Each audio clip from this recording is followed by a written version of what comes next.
The aspiring journalists are joining our panel. We have students from schools St. Joseph, the Bishop's High, St. Cuthbert's, St. Rose's, St. Stanislaus. Welcome all you guys. All right. Mr. President. Pleasure. All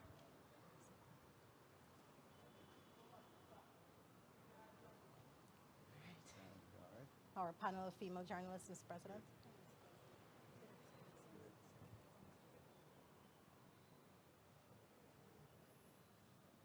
Ready, please? Sit, Yes, sit, yes, sit, yes. sit.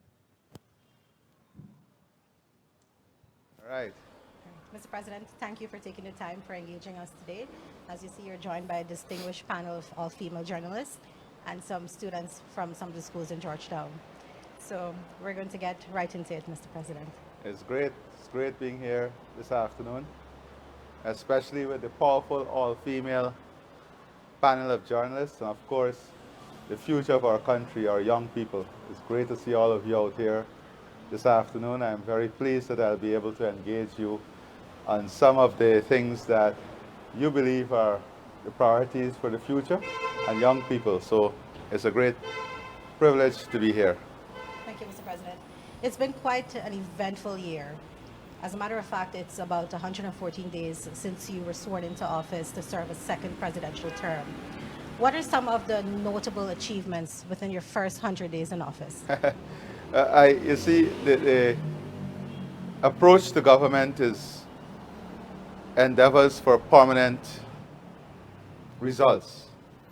So every policy we endeavor is geared towards achieving something permanent for our country.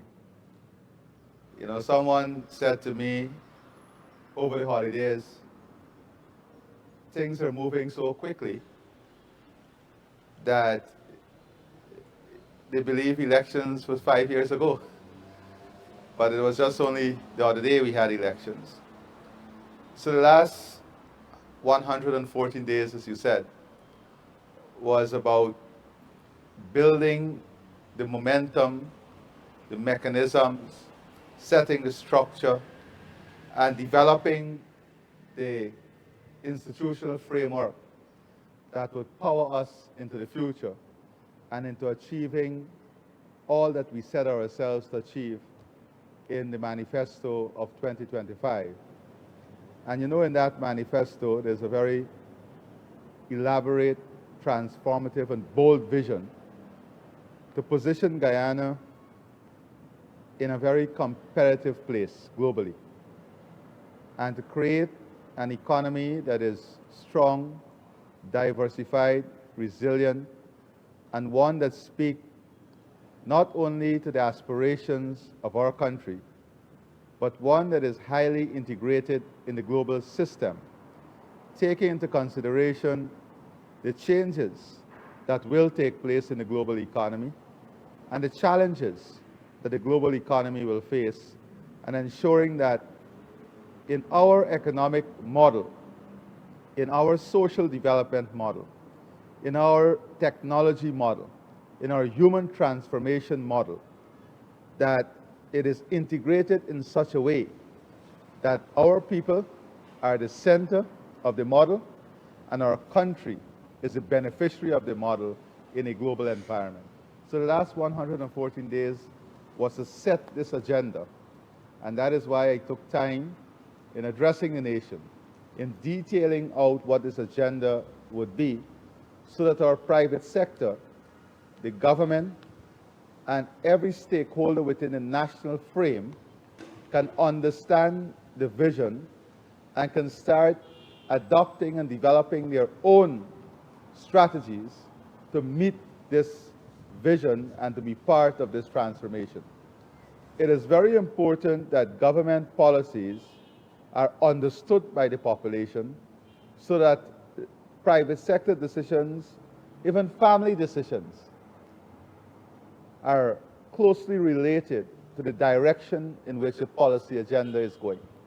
For example, a business might now decide, given the incentives in the agriculture sector, that they want to diversify their portfolio into agriculture. A family may decide, given the incentives now on your second job, the tax incentive on your second job, that they are now going to restructure their family time to benefit from that tax incentive for your second job. Similarly, some families would look at the type of increases in financial flows that will come at a family level and how they can now deploy in a collective way that financial flow to grow family disposable income, to improve savings. Then a family again might now decide that based on the Guyana Development Bank and the model that we are bringing, that they want to invest in a small business and they want to leverage that $3 million. At the same time, they want to benefit from the low interest loans for housing and its direct subsidies that the government will bring in for home ownership. So they will start positioning themselves towards building their home, expanding their home, or developing their home, which will add to their asset value and give them an opportunity to create even new wealth within their family framework. So the last 114 days, I would say, was about designing this framework and then having the opportunity to address the nation on that framework. And I think that was where a lot of work went and concentration of work went into. You would have also seen that we have taken a new approach.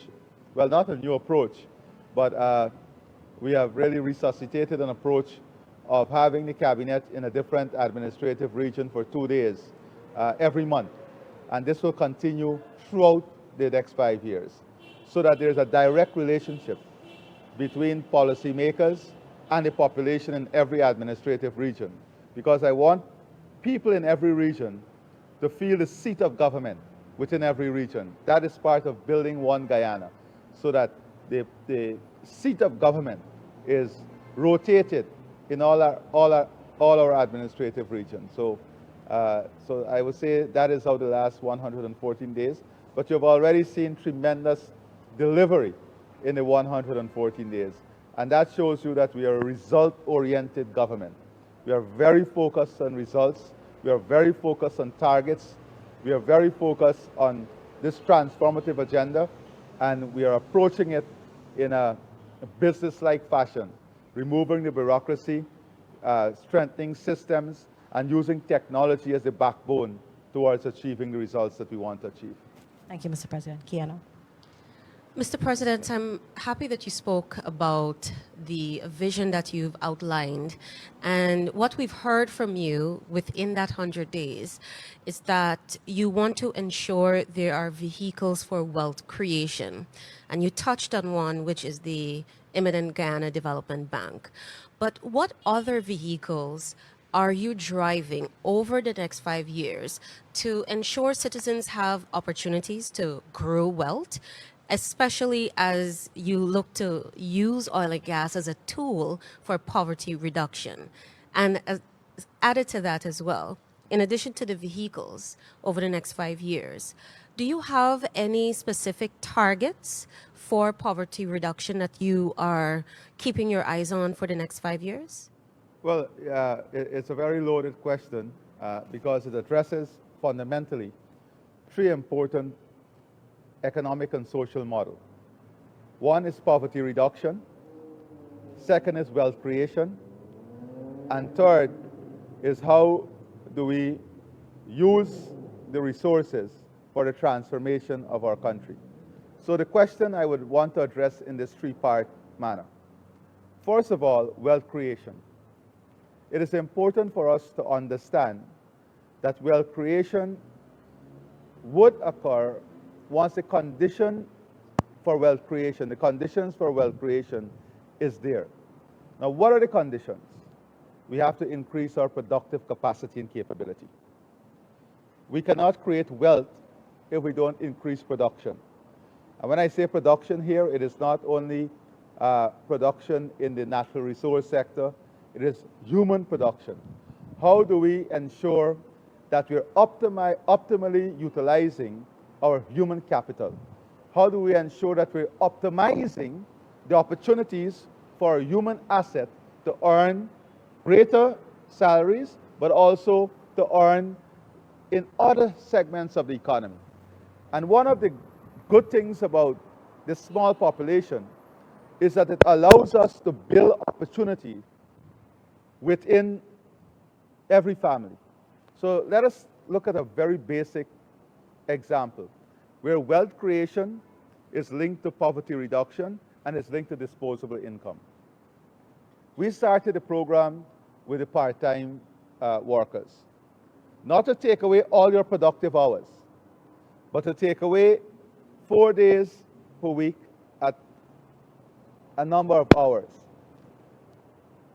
Whilst we give you that opportunity, we said, listen, we don't only want you to have this part-time job.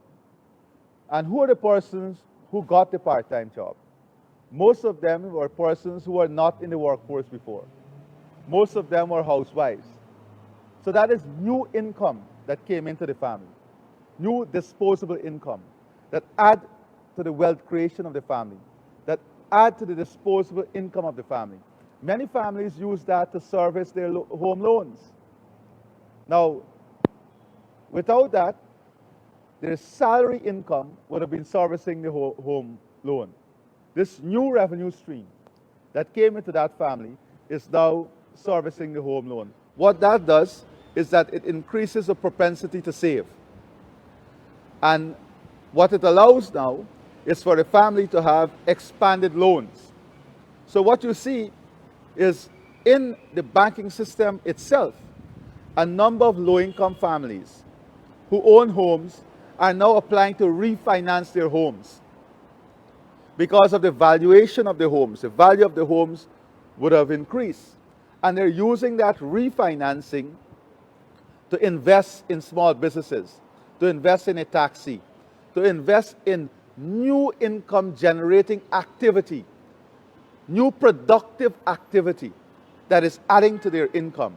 So this is a model that we are pursuing, a model in which we incentivize your ability to have access to finance, have access to capital. So when we build 40,000 homes, that is 40,000 families who would now have an asset base that they can leverage to get capital, to invest, to use to build a business, to use to build new wealth. What that does, it takes you to middle income, it takes you not only out of poverty, but straight to the middle income. And we're seeing this. We're seeing this throughout all the new housing development. Where we have low-income housing, you're seeing the changes that are taking place.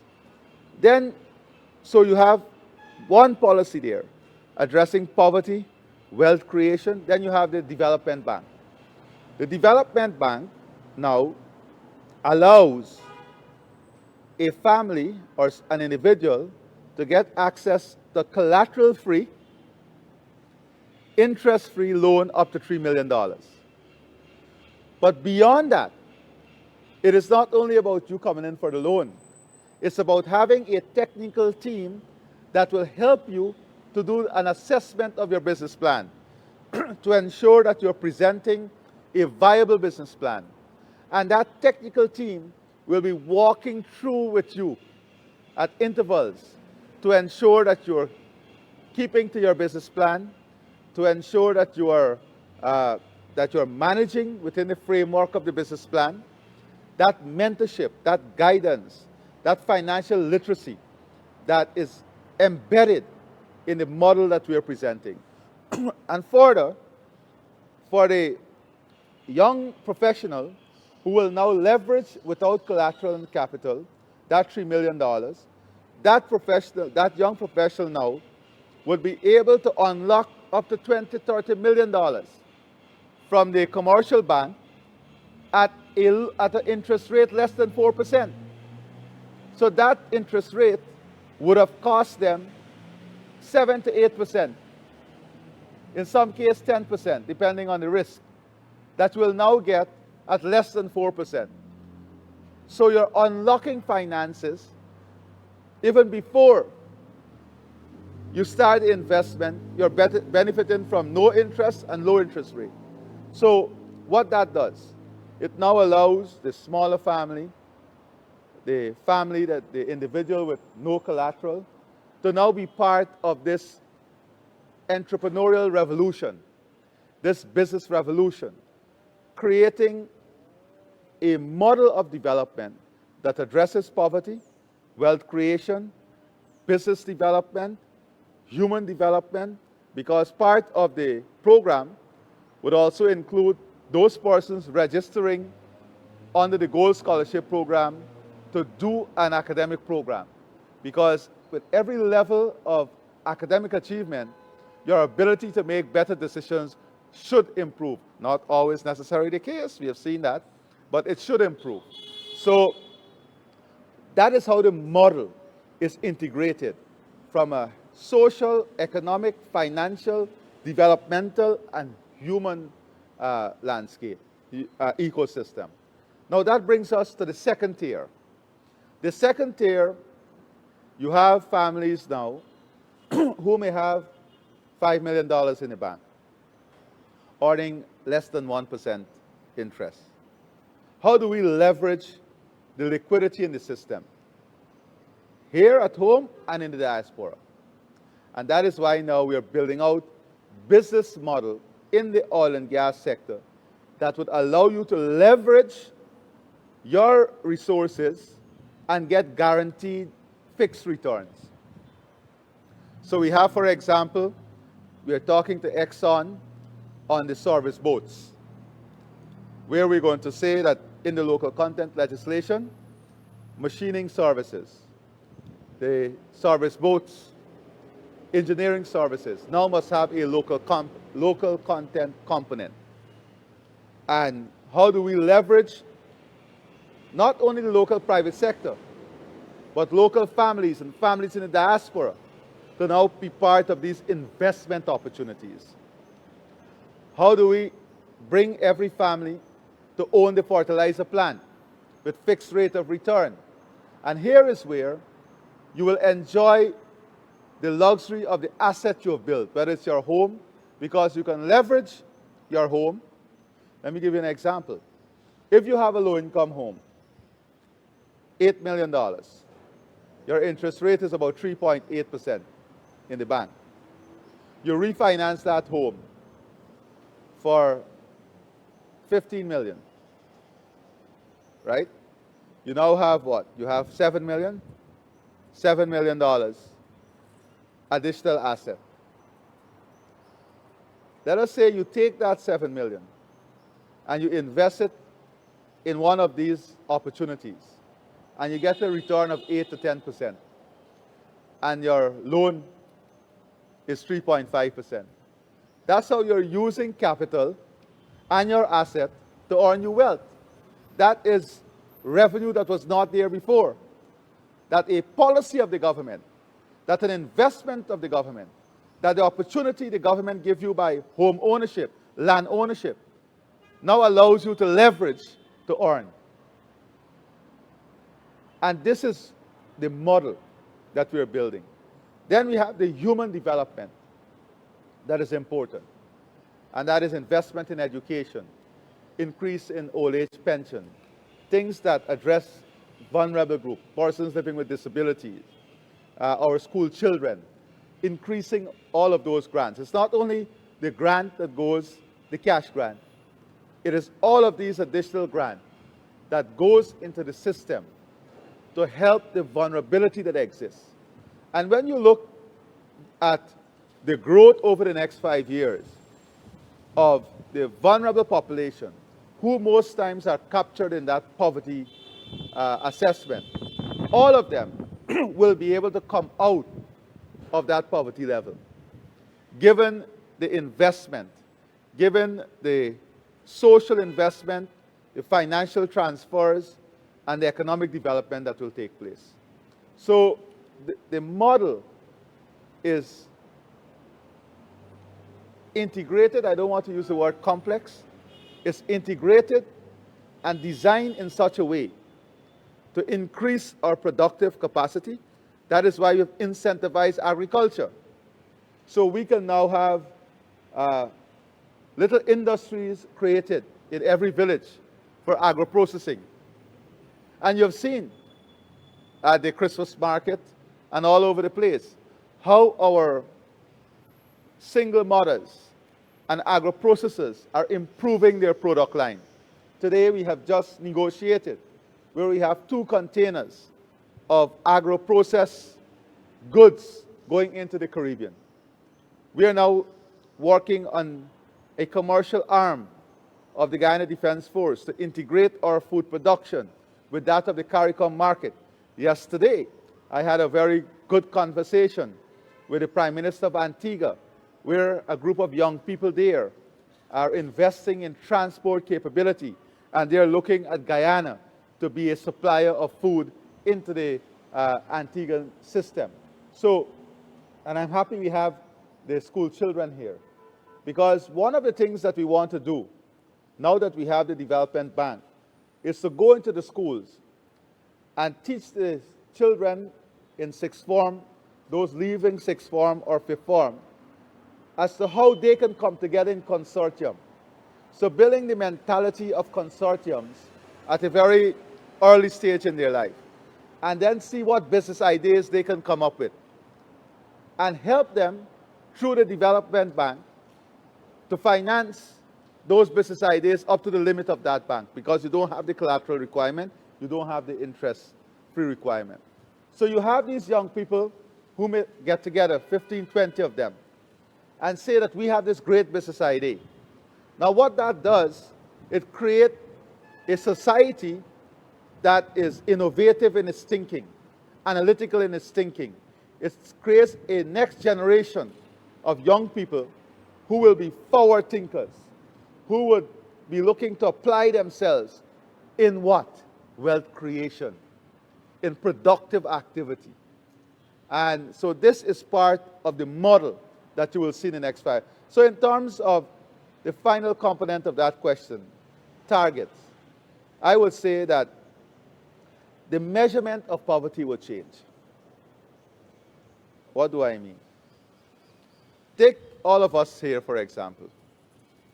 Farisa, you know that coming to Georgetown when you were a younger person was a luxury.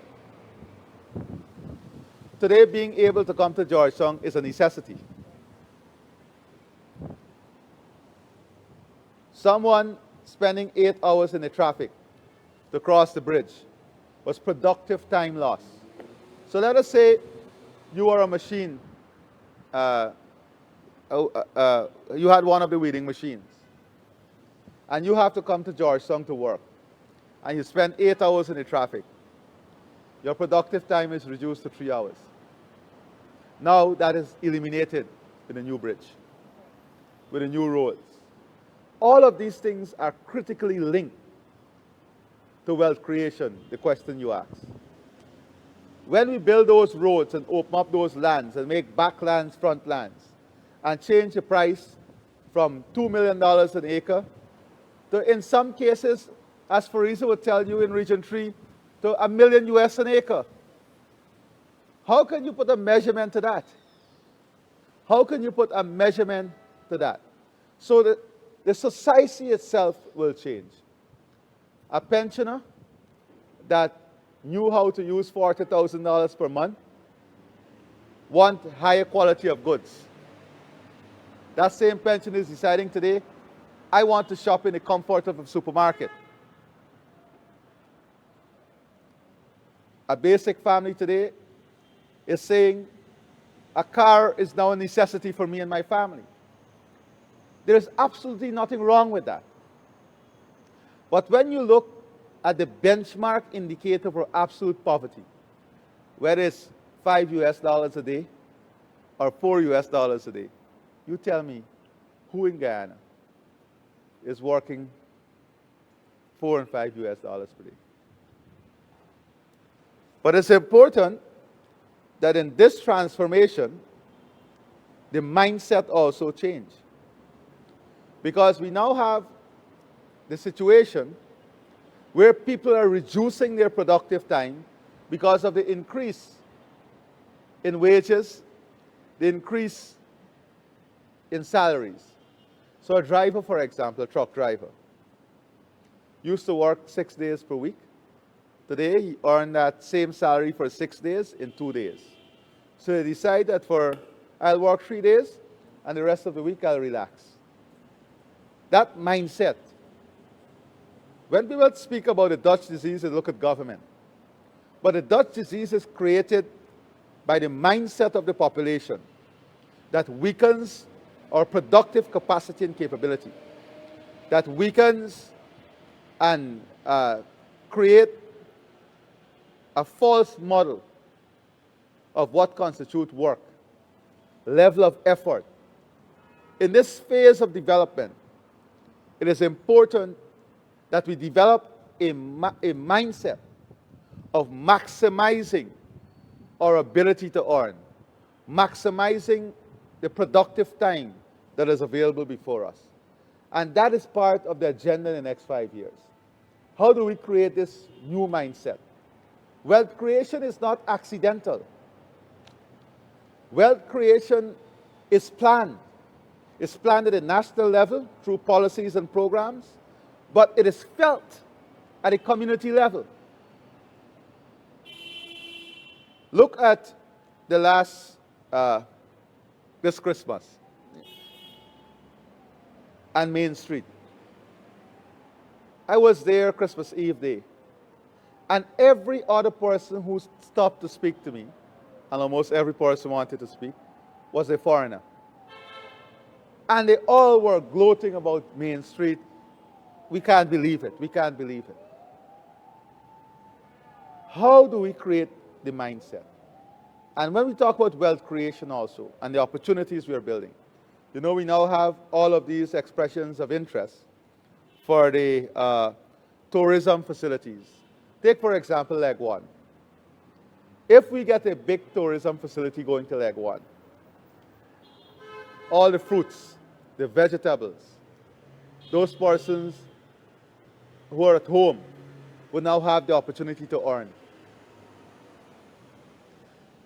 The off-grid systems that we're building in the islands and riverine areas would reduce the cost of electricity even before the energy project is completed. So in a phased manner, you will hear us announcing these reductions. When your electricity rate is reduced by 50%, that savings goes towards what? Improving your disposable income, increasing your propensity to save, higher, in some cases, buying higher value goods and services. So it is understanding the totality of this and not be bogged down in the creativity of social media. And by the way, that is something we have to address too. That is something we'll have to address also. So I know I'm going on, and you have a lot of you here, but I hope I was able to add some clarity, Kiana. And I hope Kiana doesn't have a follow-up question to that. No follow-up. Very clear. Thank you. Tasika. Good afternoon, Mr. President. You just spoke about food production, and I want to bring you to the 25 by 2025 food security target that was not met and has now been revised to 2030. What specific lessons has Guyana learned from the shortfalls of the original timeline, and what concrete changes will be made to ensure that the revised target does not face this same outcome? So I won't say that the targets failed. For a matter of fact, if you look at all the reports, the Caribbean and Guyana has been commended globally for the efforts we have made on food security and increasing production. But we did not plan for 2 major hurricanes and 3 storms. The entire agriculture sector is almost wiped out in Jamaica. They contributed significantly to hatching eggs. So everything has to be taken within the framework of what exists. So we have to first agree that the region and Guyana has made tremendous strides. We have surpassed all our targets. I'll come back to Guyana separately. We have made tremendous strides. But the vulnerability of the sector still remains there. To natural disasters, financing, refinancing. So the 2030 agenda is to ensure we stay on track, to ensure that the policy environment continue to incentivize agriculture and food production, incentivize investment, capital investment in agriculture and food production. And you have seen in the budgetary allocation from every government within the region, heavy focus has been on food production and agricultural expansion. So that by itself is enormous success. The increase in production is also enormous success. But we also have to remember that the 25 by 2025 agenda came after the pandemic. And after the pandemic, tourism came back. With tourism, I'm speaking about the region, comes higher demand. So of course, although the production increased, it did not increase at the pace at which tourism and other sectors started to re-emerge after the pandemic. So this straight line simplistic analysis by some lack depth, but that comes from the inexperience in policy making, and that comes from sometimes agenda that are skewed for a narrative. Let's look at Guyana. We have increased our poultry production, our livestock production, our egg production, aquaculture production, corn and soya. In 2 years' time, we'll be exporting to the Caribbean. Now going into large-scale black eye and red beans production. So our investment in D&I, the opening up now of new lands for agriculture, creating the confidence back in the system, agriculture. Today, that we have international investors knocking on our door for large-scale swine production, large-scale livestock production, the sugar refinery, investment in Gaisuku, the Skeldon estate, ethanol production, mega farms, mega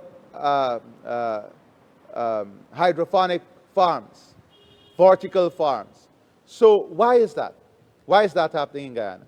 That is happening because Guyana is now looked at as a country that has a serious policy agenda, a serious ecosystem, and a stream of incentive that supports food production, support agriculture, support investment, and you will see a massive transformation. If you look at the banking system, loans to agriculture and food production has grown exponentially. Why? Has to do with confidence, has to do with the public policy, with investment we are making in D&I. It has to do with the infrastructure we are building. So that tells you the story that not only were we able to increase production, but we have been able to drive investment and create a business model in food production and agriculture that is globally attractive today. And that alone should win you 10 terms in office, 15 terms in office, when you look at a country like Guyana. Mr. President, still on the issue of agriculture and production, can you elaborate a little bit on the Guyana State of Roraima Fruit Security Partnership, and what are some of the achievements that we've made to date? Well, you know, first of all, the entire CARICOM region is now looking at Guyana as the production and distribution hub for food. And this is closely integrated with Roraima, because whilst we are building out the mega farms, it's important that we have a partnership with a state like Roraima that is huge in agriculture, and their productive capacity is at a global scale. We are now leveraging that advantage to add value and create new wealth through agro-processing opportunities. So, for example, now we have an abattoir at Anvawak that can do 60 to 100 animals per day. We are now building out the cold storage facility to back that. We now have the food ecosystem that is being built out to support large-scale processing, production, storage, and distribution. So we are building out the infrastructure. We're talking about the airport at Letem, so we can export directly to the Caribbean.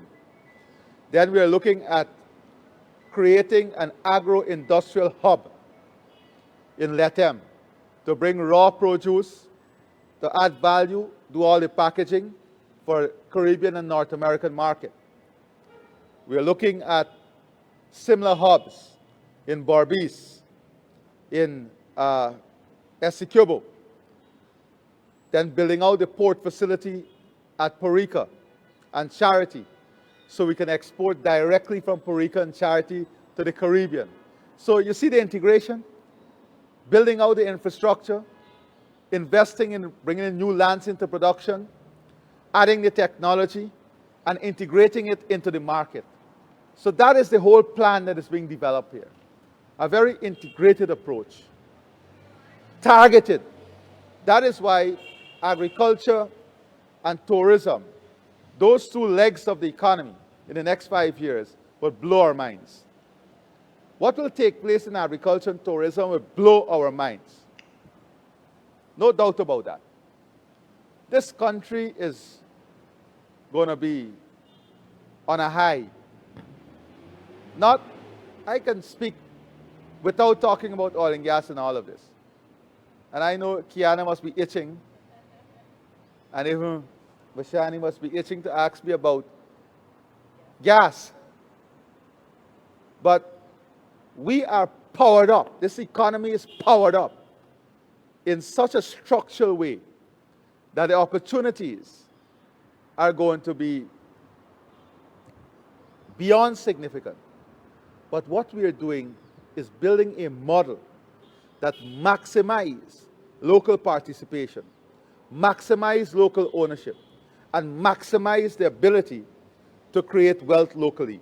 When I speak locally, I'm including our diaspora in that local base, because it's important that they are part of the opportunity. Mr. President. Naomi. Mr. President, you would have spoke at length about wealth creation and poverty reduction, but I'd like to shift your focus to cost of living. Now, that has been a hot topic in the media and social settings.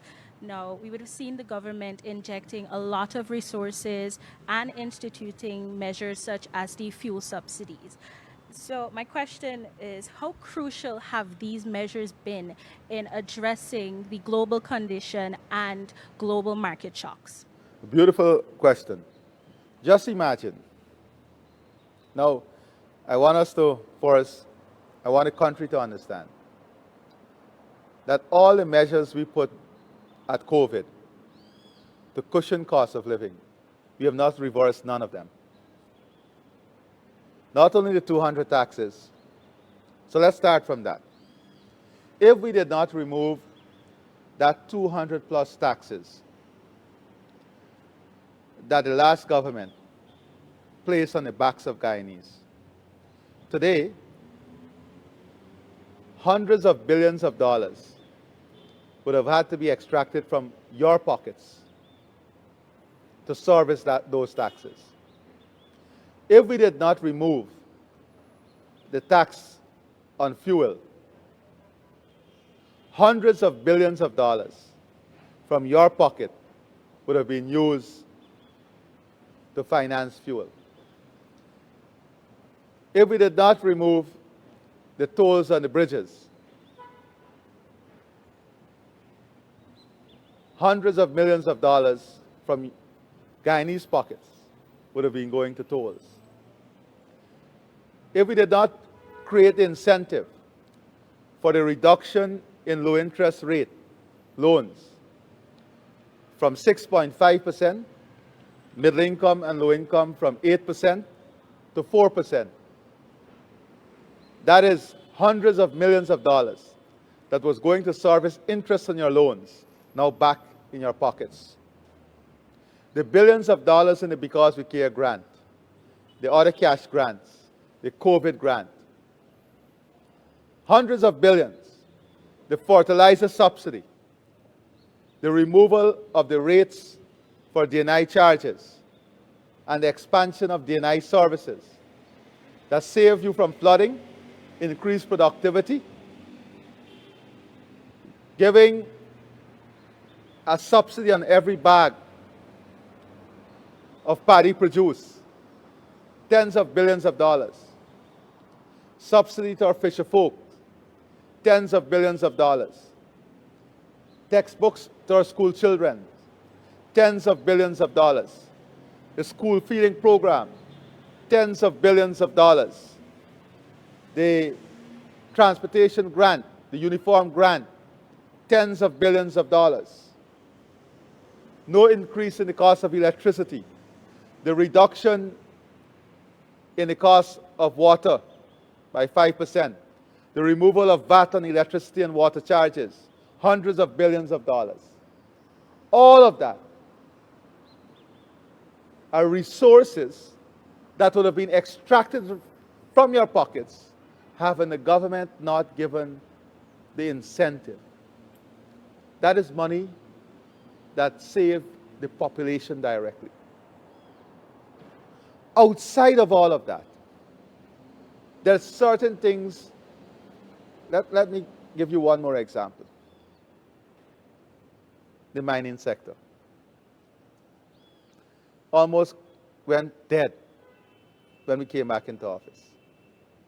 Hundreds of billions of dollars in incentive. They still benefit from, although the gold prices went up to more than $4,000 an ounce, they still have the incentive on fuel. They still have all the duty-free incentive, all the tax incentive on machinery equipment. That is why we're taking the declaration issue very seriously. And we're going to link the mercury they buy with their declaration. If they have land that they're working on, that dredge are registered and there's no declaration, we're going to repossess those lands, because no sense to destroy the environment and there is no production. They have a duty to declare all the gold. So on the 5th of January, there'll be a complete assessment on every single miner, every single trader, and strong decisions will be made. And we want them to be selling to the gold board. But all of these incentives that kept production going, if we did not reinvest in sugar, thousands of workers will be home without an income. And I'm not talking about the indirect tens of thousands who benefit from the sugar industry. So, cost of living has benefited from policies that directly targeted Just imagine if we did not have these policies. But there are certain things that we import, and our consumption pattern has changed tremendously. If we go around this table, and I ask every single person here how much mangoes you ate versus how many apples you ate during the holiday. And I'm sure most people would eat more apples than mangoes. And we're dumping mangoes now because the season has massive production. If we ask how many persons ate fish versus beef and steak, how many persons? So I'm saying the consumption pattern is changing. And I've had discussions with vendors in the market and people in the market. And you all know this. As economies grow, spending pattern change, consumption pattern change. So we took a basket of goods. And I think, Kiana, I spoke to you about this. And we shopped the basket of goods at Puerto Rico Market, at Border Market, Port Morant Market, and in the supermarkets. I'm not going to name the supermarkets. And the price differential was enormous. Was enormous. In every basket of goods. If you take a low-income family 4 years ago and look at that family basket of goods 4 years ago and basket of goods today, you will see changes in that basket. You will see changes in that basket of goods. So if you're importing some inflation and people are filling their basket from that imported goods with that inflation, there's very little you can do about that. We produce crude oil, but we import refined fuel. That is why we are looking at a model now that will safeguard us from major shocks in refined products. So the issue of cost of living is not only what I explained earlier, what the government does. It's how you address this in a structural way, in consumption pattern, in creating higher value of goods from your local production, where your factors of production and your cost of production is more controlled. So for example, if we are able to packet all of our cashew nuts to replace the imported cashew nuts, we can then give incentives to our farmers in transportation that will reduce the cost of one package of cashew nuts. Then if you look at our eating pattern, same consumption. All of us know today that more people are eating out today than 3 years ago. Am I not right? If all of us are to be honest, in my own home on Boxing Day, took my time to cook all the curry, the dal and rice, the baked chicken. And then at 6:30, my son said to me, "Daddy, I want KFC." And I'm sure this is a story of lots of families. You wake up with Belanger, choka, and roti, but by the time you get to the Belanger, choka, and roti, you got 8 egg balls on on the counter. So we have to understand the nature of the economy. More people are eating out today than 3 years ago. And there is nothing wrong with that. Because we have to be aspirational. But we cannot look at the issue of cost of living in isolation of all of these structural issues. If you used to walk to go to the church, you know, in Lenora, I used to know on Fridays, you see everybody walking to mosque. On Sundays, everybody walking to the temple. It's one village, Lenora. Everybody walking to the church. Today, everybody driving. Consumption pattern. Why is it we have an entire series completed in less than 3 months when it used to take 10 years? Consumption pattern. All of that is linked to cost of living because sometimes you don't take into consideration. You go to Porica Market now. You go with your car, right, Fariza? You go into the parking lot. How much you pay? $500? $500 to park.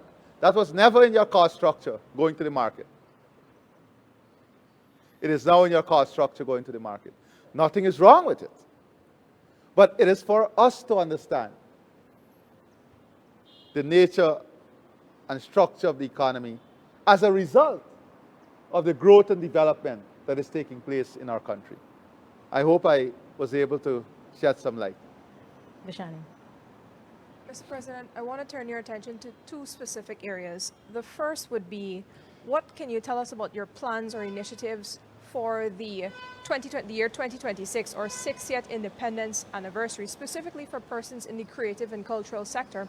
And secondly, Mr. President, we have to talk about power generation. A year ago, you told us, this group, that you would engage management, that heads will roll at GPL if challenges persist. What conversations did you have with them, particularly over the last few weeks?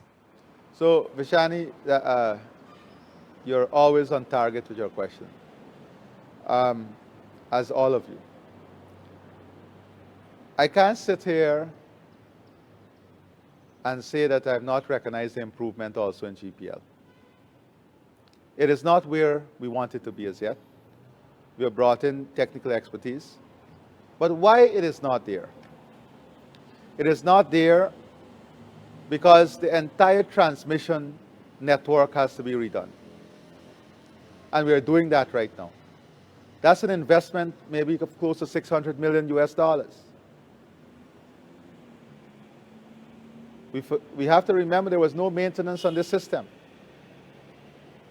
We are doing it at the same time, whilst the growth in consumption and demand is moving at an exponential pace.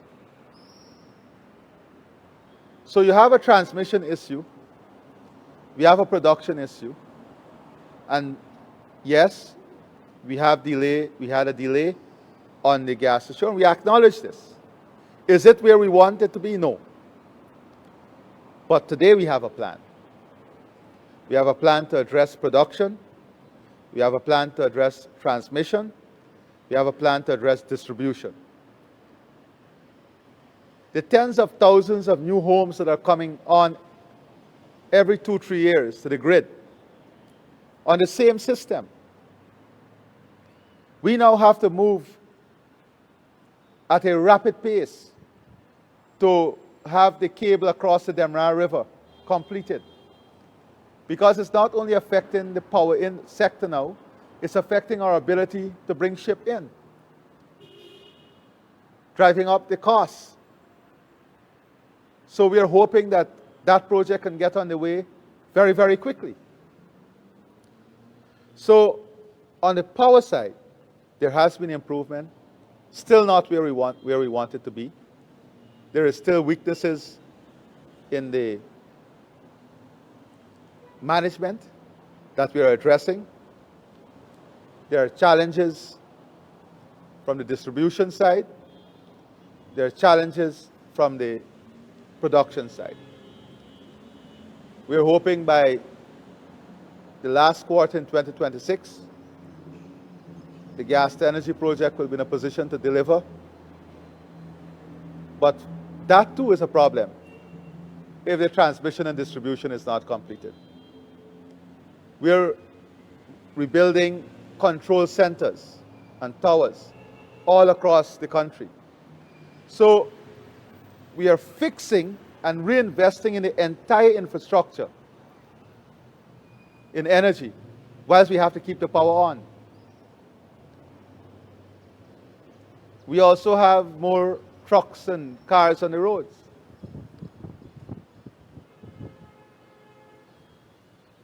We had a number of accidents that took down major poles.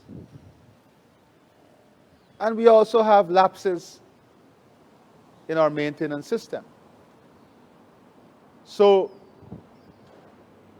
I can say with great clarity that there is a massive investment, infrastructure, human development, capacity building, institutional changes that will come on stream. That is on stream, not will come on stream. To give us a safe, efficient, and highly reliable network. So that was your first question. The second one was? The 60th anniversary The celebration. yes, beautiful. Well, let me first, because you touched on the orange economy. We're going to invest heavily in the orange economy. And our 60th anniversary gives us an enormous opportunity to kickstart that investment. On this 60th anniversary, I want it to be known as the era in which our orange economy, which include our culture, our ecosystem, our food, our people, our artists, our artistic skills, is deployed at a scale and magnitude never seen anywhere in this region before. We're going to invest heavily in creating a film industry here, to create entertainment hubs in which our local artists can have structured form of income, working to expand our tourism product, but importantly, trying to get major cruise lines to come to Guyana. That is why we have to develop and continue to develop this avenue. We'll be developing the entire seawall. We'll be creating a green ecosystem and walking trail across Georgetown.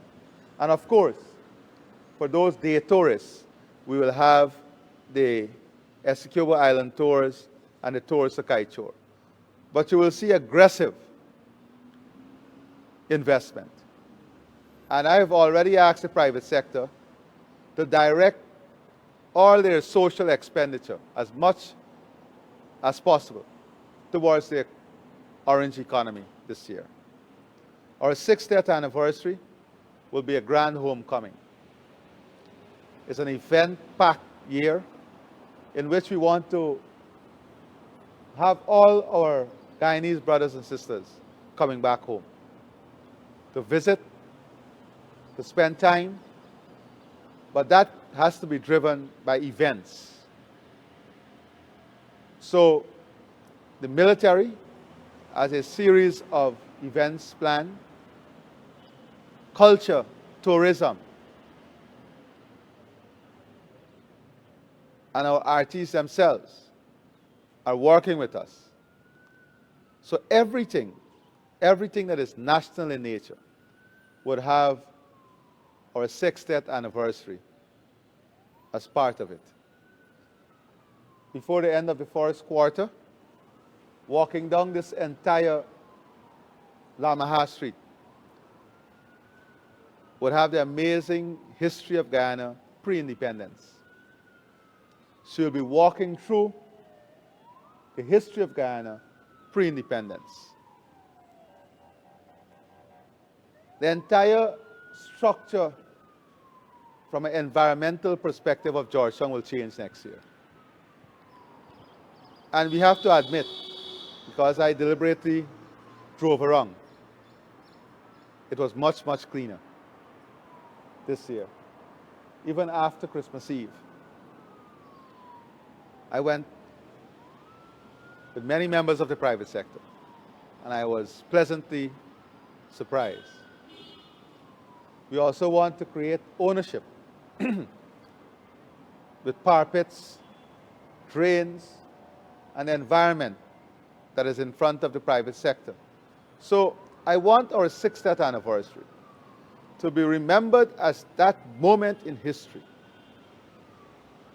when mindset met transformation. Transformation met people. People met technology. Technology created system for a new Guyana that would be one that boasts of efficiency, transparency, accountability, and one in which every Guyanese must aspire to own things. Own things the right way. I encourage every Guyanese to take your loans, invest. I want to see every Guyanese becoming better off than they are today. Own new, more beautiful houses, buildings. Once you do it the right way, let us pay our taxes. Build a strong, beautiful economy that all of us must be proud of. So, the 60th anniversary also would unleash the next 100 years of generational projects for Guyana, because we will have the full ecosystem for whales, the new airport at Rose Hall and Lethem, upgrade work commencing on all the hinterland airstrips. We will have gas to energy 2 in Berbice, creating the new wave of generational wealth and revenue stream, whether it's fertilizer plant, glass factory, data centers, energy powerhouse, the LNG, all of that, creating an infrastructure and logistics hub that will drive opportunities. We don't want everybody to own a sand truck. We want to get these families, you guys, the women, come together. Let's sit with you and tell you what type of trucks will be needed to move the gas to Roraima, so you guys can invest in those trucks and you can own the transport and logistics arms of the business. That is what we want. That is the type of wealth creation. Incentivizing the entire system geared towards wealth creation. Not in a shy way, in a bold, innovative way. Thank you for that, Mr. President. Since you have returned to office, you have placed much more stronger emphasis on accountability, and accountability when it comes to your government ministers and public officials and measuring their performance. You also spoke earlier about taking a business-like approach to governance. What drove this shift in management, basically, and what measures are in place to ensure that these standards are actually enforced? Well, what drove that is knowing that in term limit you have a finite time to make the type of impact. And being part of a team that want to see not just Guyana do well, but that Guyana lead the world. And this is, I'm not taking this lightly. We will. There's no other choice. And we are building accountability within the system itself. The Ministry of Governance, Government Efficiency and Implementation. Let's take 114 days. We started Service Center in Lenora. I don't know, Fraser, if you had an opportunity. But Shani, I don't know if you two went and checked. What used to take people 3 weeks is done in 10 minutes now. Work permits, visas, everything electronically done. And if in 10 days the application is not processed, the system will tell us not only how many are outstanding, but who are the officers that are lagging behind. And we're speaking publicly about this. The electronic ticketing system, 48,000 plus tickets. Almost 50% payment rate. You're seeing it. Citizens are feeling it. Digitizing. In 7 months, 8 months, all the NIS records digitized. What take you a month to search for, you can search in 5 seconds. And everybody have access now. Look at the license. Early in January, you will see a lot of people being sent home.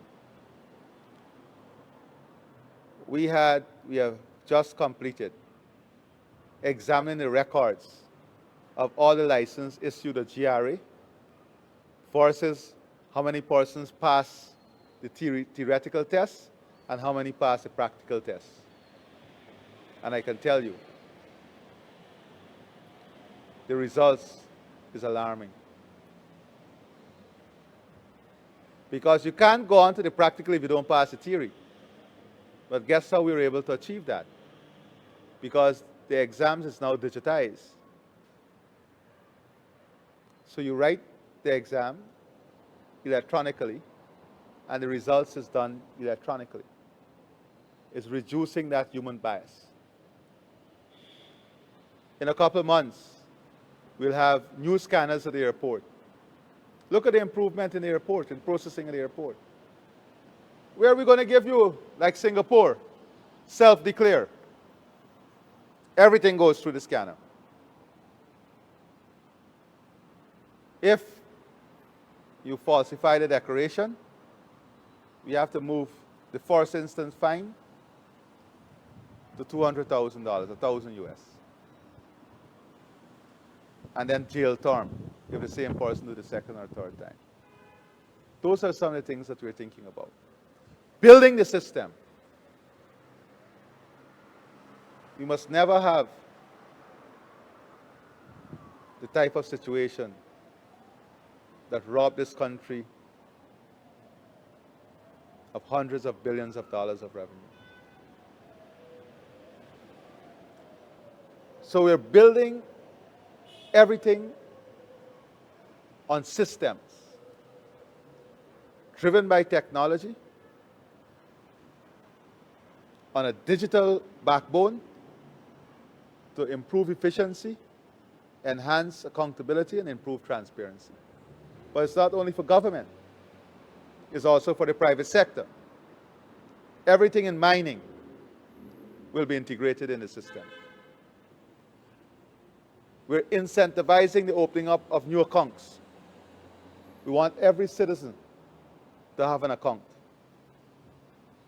Going to the school system, encourage our school children to open accounts. All of this is what brings discipline to the society. That is why I spoke about cultural shift, mindset. Deploying cameras at a national scale. The cameras are doing an enormous job for us in solving crime. All-time low. Let's talk about that a bit, crime and security. Because we have had massive improvement. And that is because of the technology. We are now going back, working with our international partners on what we term cold cases.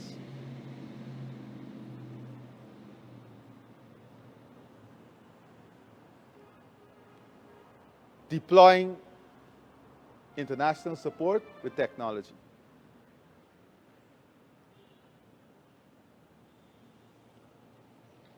Our men and women in uniform are able now to use this technology. Eyes in the sky, 24 hours deployed.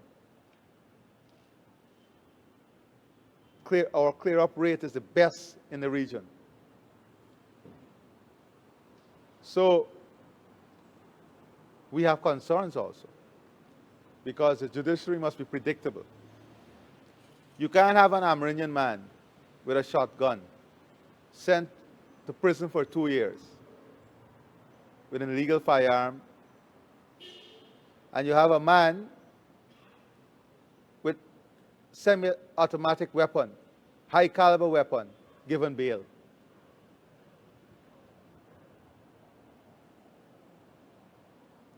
We have to talk about these things. The inconsistency does not do well for the system. And I know the Chancellor and the Chief Justice are working to ensure that these inconsistencies and the Judicial Service Commission must be eradicated from our system. So it's system-based, technology-backed, and human developed. Still on crime and security, Mr. President, but just a little shift of the focus of that. We have seen that the U.S. is taking on the fight against narco trafficking, and there's a buildup of the security forces in the Caribbean Sea. This has resulted in what I would say a fallout or a disagreement among some CARICOM leaders. As a matter of fact, the Prime Minister of Trinidad and Tobago says CARICOM is no longer a reliant partner this time, and that the organization is deteriorating. What are your views, and where does Guyana stand? We are a proud member of CARICOM. CARICOM headquarters is located in Guyana. Multilateralism is an important part of our diplomacy. Regionalism is an important part of our diplomacy in Guyana. And I think it's unfair to say that, and I will not speak for my colleagues, but let me say this. Collectively, I went to many CARICOM meetings where we expressed concerns about drug trafficking, gold smuggling, and other form of illicit activity within our region, utilizing our maritime space and our airspace. There is no doubt that the entire CARICOM spoke up against this, including gun smuggling. We all ask for action to be taken. This brings me to my personal position. I support completely every action taken to eradicate drug trafficking, terrorism, gold smuggling within this region. It undermines democracy, it undermines freedom, it supports corruption, it destroys societies. What about the tens of thousands of persons who lost their lives, families displaced and damaged because of these people, these criminals who operate? So the U.S. have a solid partner in Guyana in the fight against those forms of criminality. Thank you, Mr. President. Kiana? Mr. President, I want to shift the focus now on gas. And you have laid out a very transformative particularly as it relates to. I'll start over. Mr. President, I want to shift the attention to gas development. And in the past few months, you have laid out a transformative agenda on what gas development is going to look like. And you've made it clear it has to happen in your second term.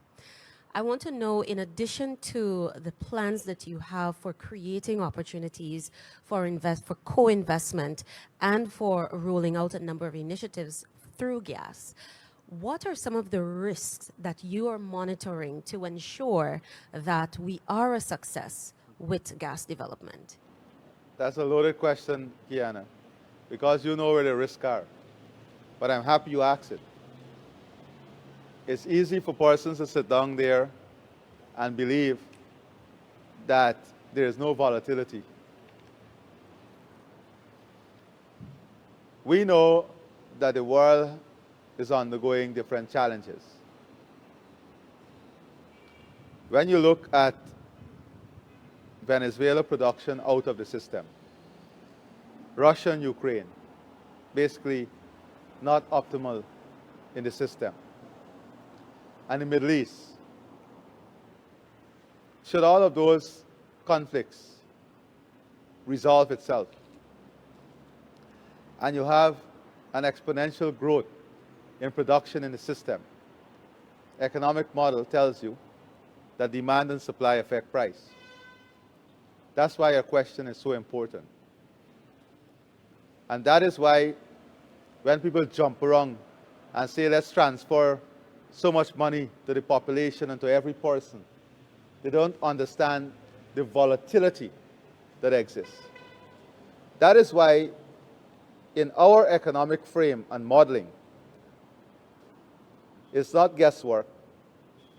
Everything we have announced has been carefully designed against the median, the upside and downside of the oil and gas market. Because it can shift or tumble your entire revenue stream overnight. And if you build a model where your recurrent expenditure is based on a futuristic price that is not viable, then your entire economy will tank. Because then you'll have to start taking money out of your fund or borrow to sustain current expenditure.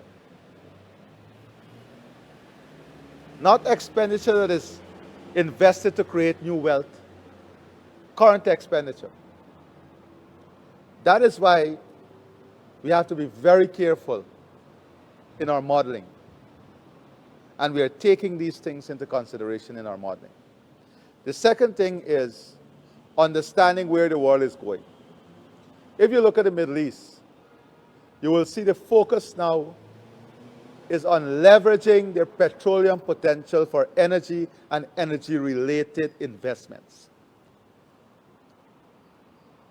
That is why in Saudi Arabia, it's about the hyperscale data centers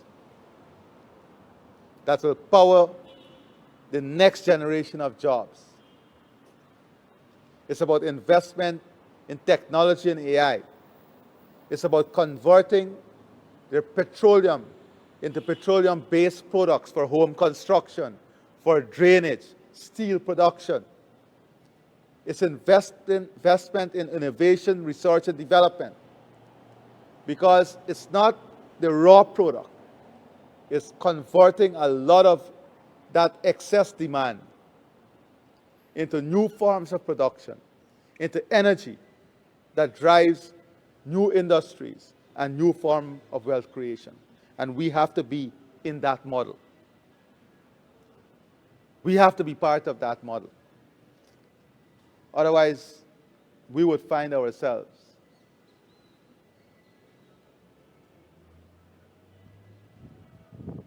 oil and gas rich,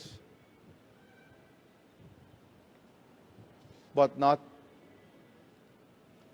rich from an economic standpoint. long into the future.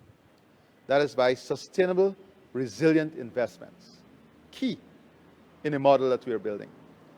That is why the incentives are geared towards making Guyana a powerhouse in food production, a powerhouse in environmental services, a powerhouse in climate services, an industrial hub for the Caribbean and Latin America, an agro-processing hub for the Caribbean and Latin America, a powerhouse in ecotourism, a powerhouse orange economy. It is using this phase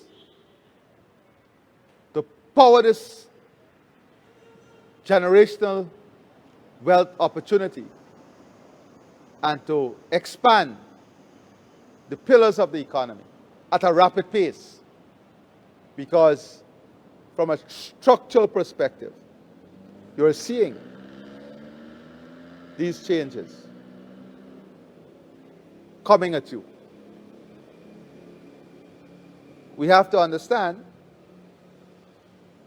things are normalizing.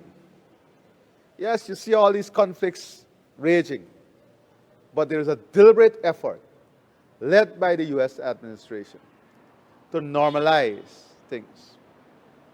And with normalization comes, but I want these challenges, but I want to assure you that our modeling takes this into consideration. You want us to engage these kids a bit and come back? I'd like to mix things up a little bit. Yes. I know some of the students have some questions for you, so we're going to take the first 5 in the first row. We'll start with the young lady. Good afternoon, Your Excellency. First of all, I'd like to thank you and your team for the opportunity so I could speak here with you this afternoon. And you spoke earlier about digitization. Sorry. You spoke earlier about digitization and improving technology usage in Guyana, which brings me to my question. What is Guyana's plan going into 2026 to making sure that we keep up with the technological and AI advancements so that we are not surrendering to globalization? That's a beautiful question. And it's a question where we have to address the reality.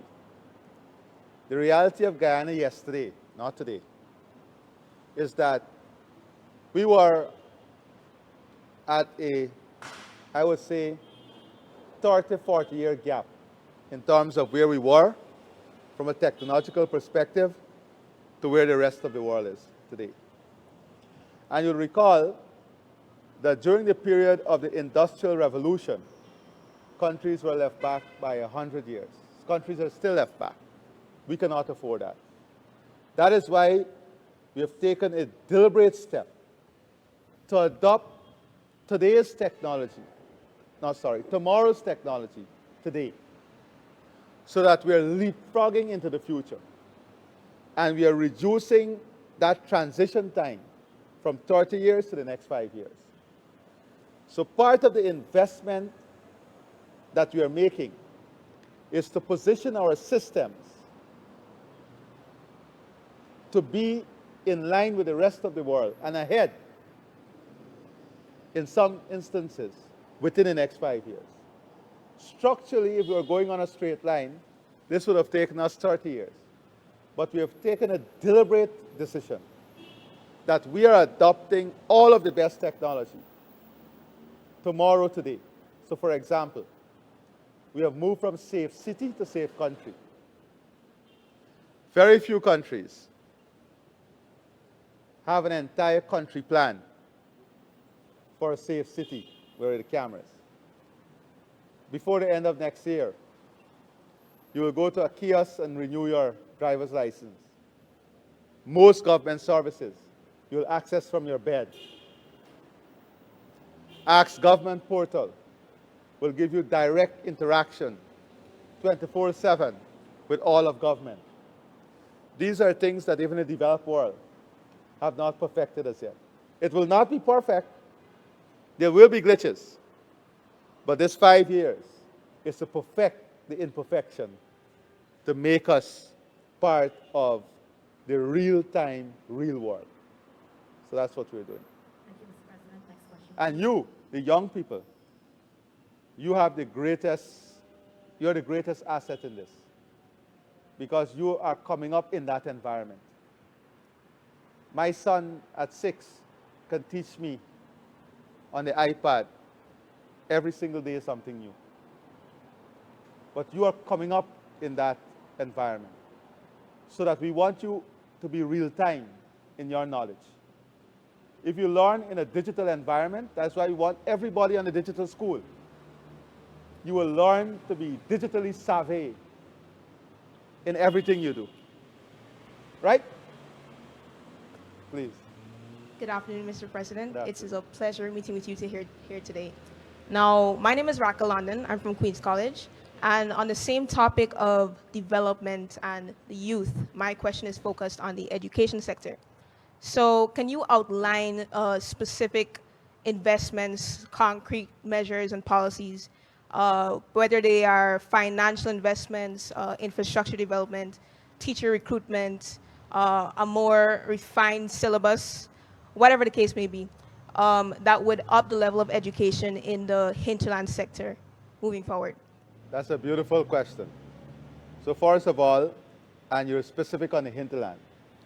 So let me say, let's start from 5 years ago. 5 years ago, you had limited access to data in the hinterland. Today, almost every hinterland school is connected on the Learning Channel or connected on a digital platform.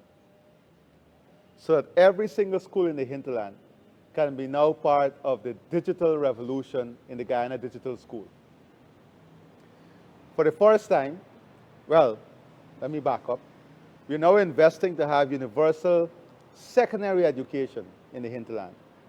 So we started from the hinterland having absolutely limited access to primary education, no access to secondary education, to 100% access to primary now, almost 100% access to secondary. But in the secondary, they had limited scope because they did not have science labs.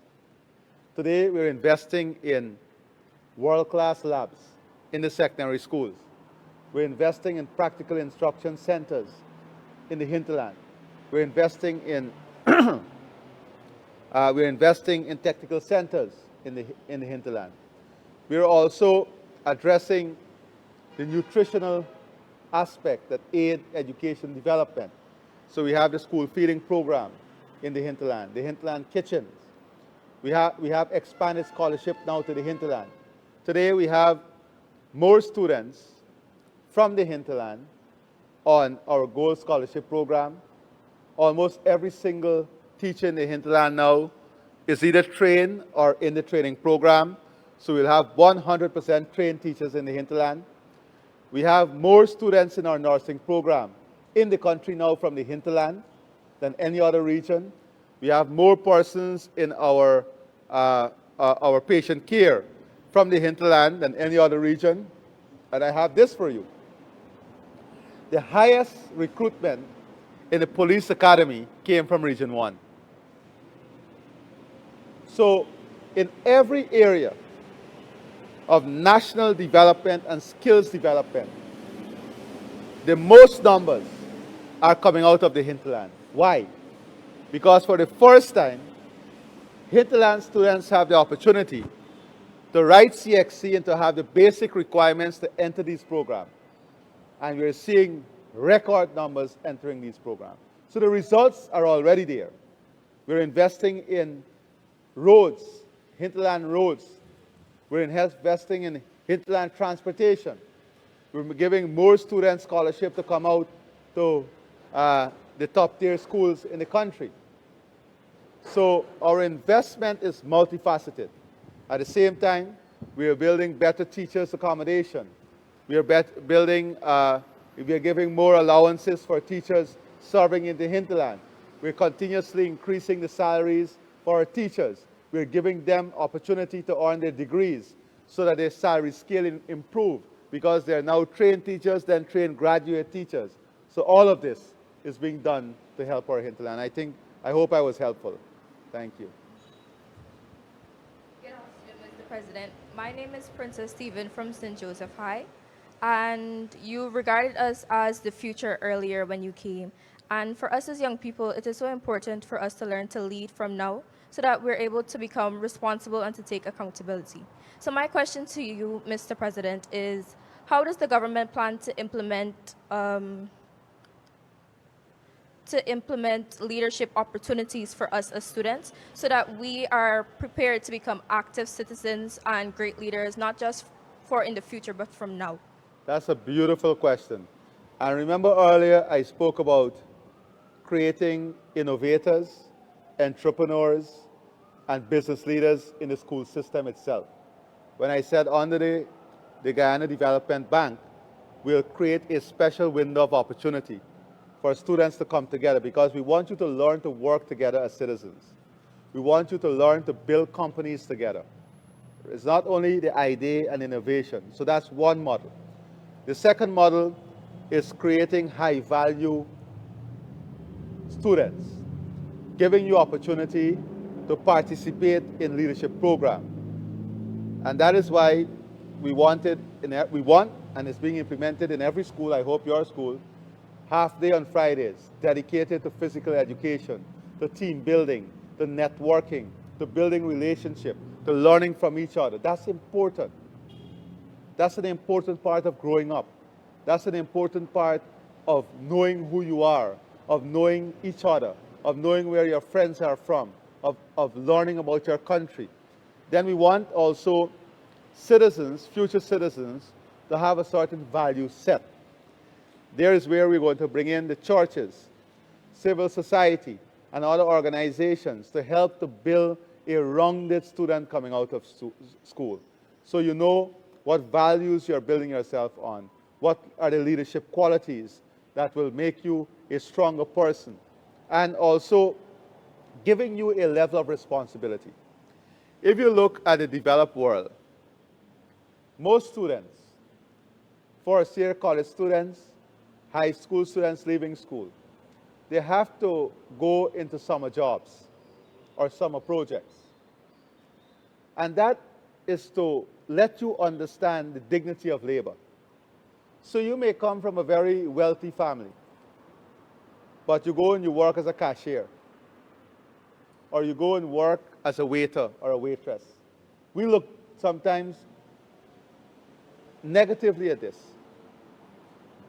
But there is great value in this. And when you speak about creating this mindset, we want this culture to be infused in our children too.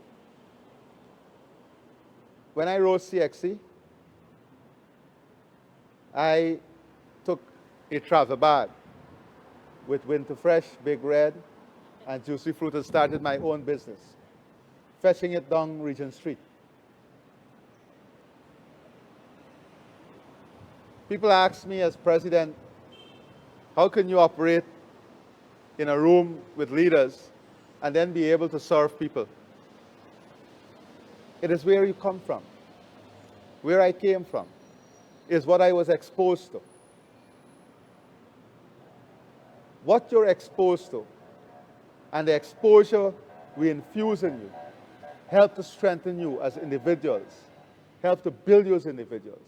And these are some of the things that we have to now bring into the system in building what I would say a holistic model citizen. Was I helpful? Thank you. Good afternoon, Mr. President.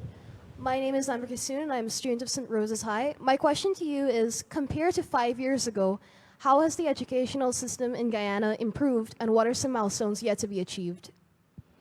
Well, I would say there has been massive improvement in the education system, and this has been acknowledged regionally. However, we are still very concerned in the areas of mathematics and English, and we have to work on improving these two core subjects. There's an entire plan that is being rolled out, which includes the Guyana Digital School. We also have to do a lot more work on streaming the mindset of our children. to what the economy needs and requires. Find ways in which we can incentivize and make more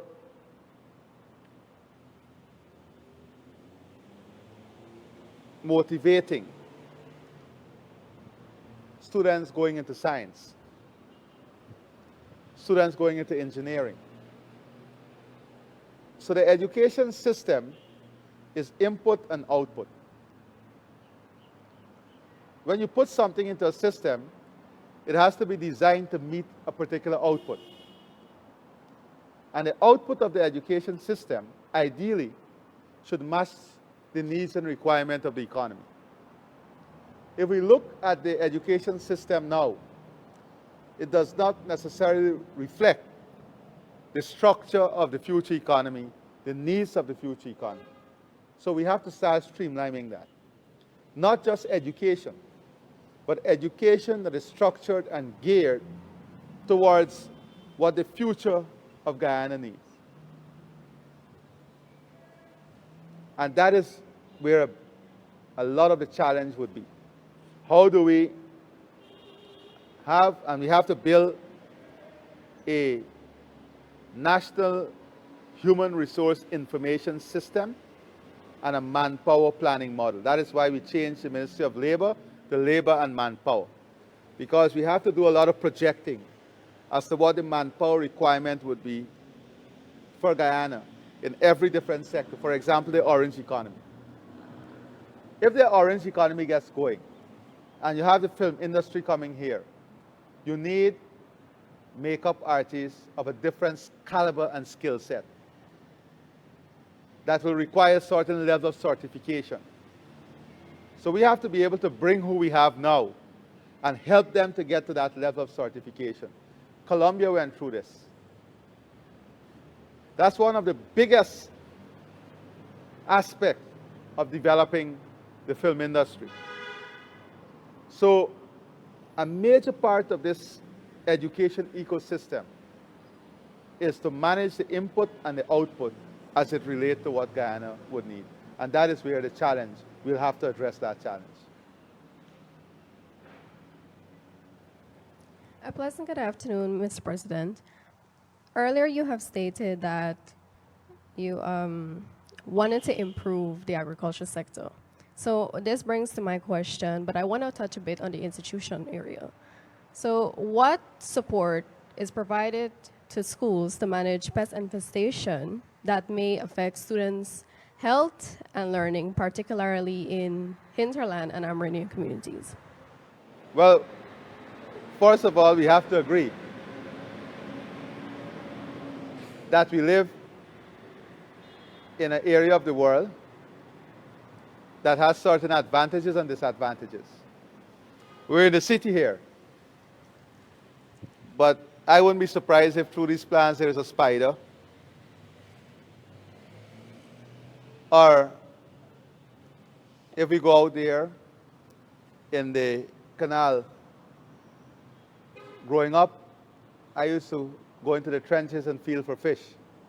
And every now and then you will feel something else than fish. In our own homes, I look forward to my small son running to me at some point in the night. Daddy, the lizard, hug me, hug me. That's a good opportunity to get to hug him. Some countries you have snow. Regardless of what we do, we have to fight termites, whether it's wood ants. So we have systems to help to mitigate against these things. But we have to agree it's part of the natural environment. You agree with me? Some people go to the hinterland to get the opportunity to see a jaguar or to see a giant anteater. But we know, whilst it's prevalent there, it can also present a risk to the safety of people living in the village. So we must first, as young people, appreciate the environment that we are operating in. Because if we don't appreciate the environment, then we'll not be able to have a good understanding of the challenges in that environment. In the budget, you will see on the maintenance, we have resources set aside for fumigation, cleaning, furniture, equipment. For matter of fact, in the last 5 years, we started to transfer grants directly to the schools to deal with some of these challenges. But sometimes the system is not as efficient as we want it to be. And that is why we are working on this technology backbone to help us make the system efficient. But I want you to appreciate that even with all the fumigation, even with all of the pesticide, you're not guaranteed 100% foolproof. That's because of our environment. I studied in India. And in our classroom, the monkeys will give us a visit every now and then. When I first landed in India, it was a shock. Millions of people at the stoplight. So in life, you have to learn to appreciate your environment, because you will be placed in an environment that has cultural shocks and shifts. If you came out of the hinterland, I'm sure certain things that you met out here were culturally shocking to you, and you had to adjust. Am I not right? Similarly, when someone goes into the interior, and that is what makes us a beautiful country. So, yes, the investments are there in the budget. Systems sometimes fail. But I want you not to ever lock yourself into a mode of perfection that disallow you to appreciate the environment or the ecosystem in which we operate. Thank you, Mr. President. Those were indeed some excellent questions from the students. And as journalists, we decided to ask you some oddball questions as we want to continue to mix things up here. And I'll go first, Mr. President. I've known you for a very long time, when you were the Minister of Housing and the Minister of Tourism, even before that as well. And I've I always... will remind you, Parisa, Yes, Mr. President. that you were one of the first persons who interviewed me at 21 years old. And I'll tell you exactly what and where was the interview. We had just launched, well, not just, we had just started the Experimental National Drainage and Irrigation, the SIP project, Community Drainage Improvement Program. Remember that program? Where we employed persons from the community. And it was the first program. And we had an interview at Cane Grove.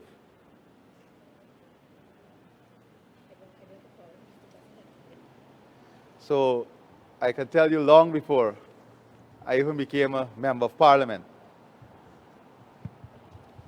we have been engaging. Indeed, we have. And I remember that one of our encounters was at the National Stadium, where you were chasing behind a man who was cheating on his girlfriend. Yeah, So that was an event. you did apprehend him, I must say. Yes. Mr. President, I've always known you to be very energetic, a go-getter, action man. And you entered your presidency... I think, yeah. Yes, sorry, thank you. You've entered your presidency with the same energy, the same vigor, but it is even more amplified to the point where your ministers couldn't keep up. And now you've entered your second term with even more energy. and you have made it a mandate that you will go even harder. One of the questions that a lot of people have on their minds is, where do you get that energy from? What keeps you going? We see you late in the night, and at 4 in the morning, you're at the fishing wharf again, going at it. I guess one of the things, important things in life is that you have to love what you do, first of all. And you have to be driven. It does not come without challenges. You know, it's difficult to explain to your 6-year-old son why you're out of home most of the time, or why on Christmas Day he's seeing you until after 4. But it is a love for what you do, and I think I love people. I love people, I love serving people. But I encourage everybody to eat a lot of fruits, Guyanese fruits. It definitely helps in many ways. People ask sometimes, don't you even get the flu to stay home? But you get the flu. But you get the flu knowing that you don't let it take control of you. So I think for every single person, being driven, loving what you do, are the primary ingredients to energize yourself every day. If you don't love what you do, you would not be motivated to wake up to doing it. So you can't get into public life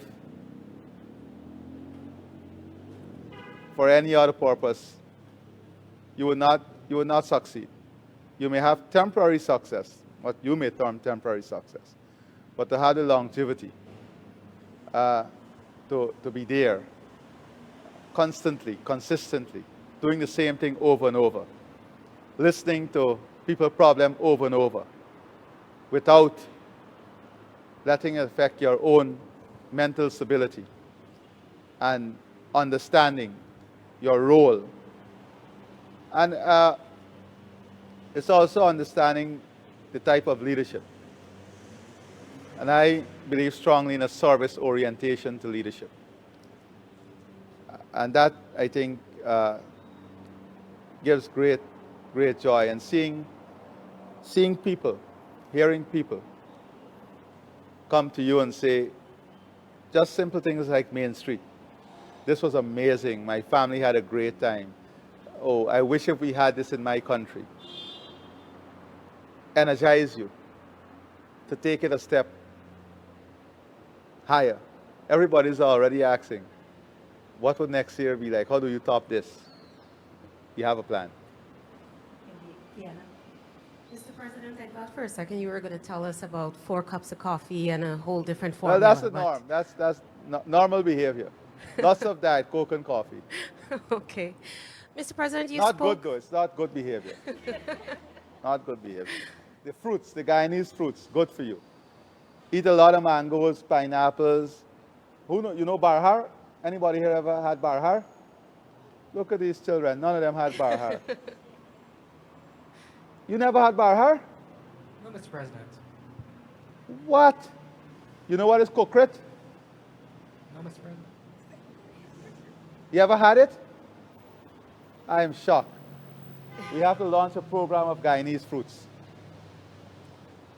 Get Guyanese fruits in these children taste buds.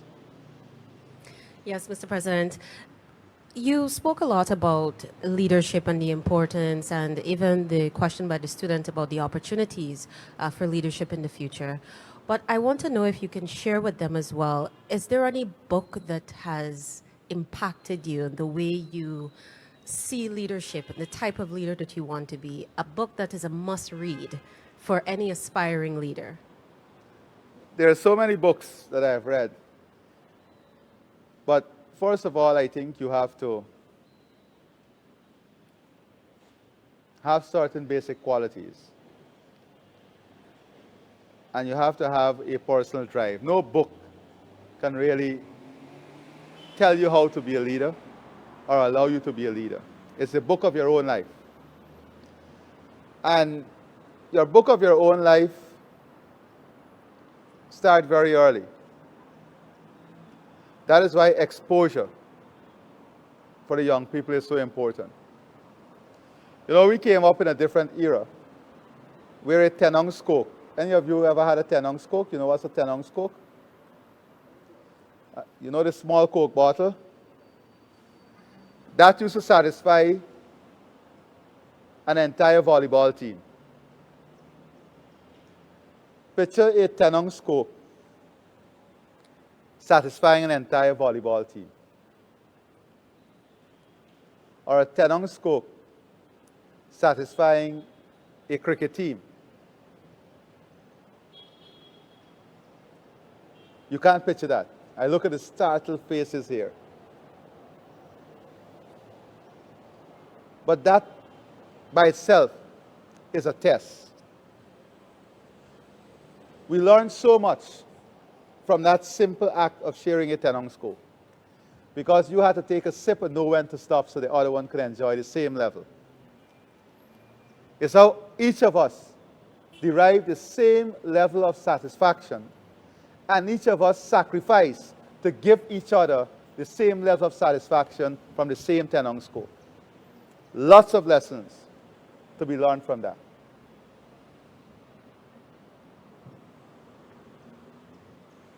Coming up in an environment where when you cook a chicken for chicken curry, all the children in the neighborhood will participate in that meal.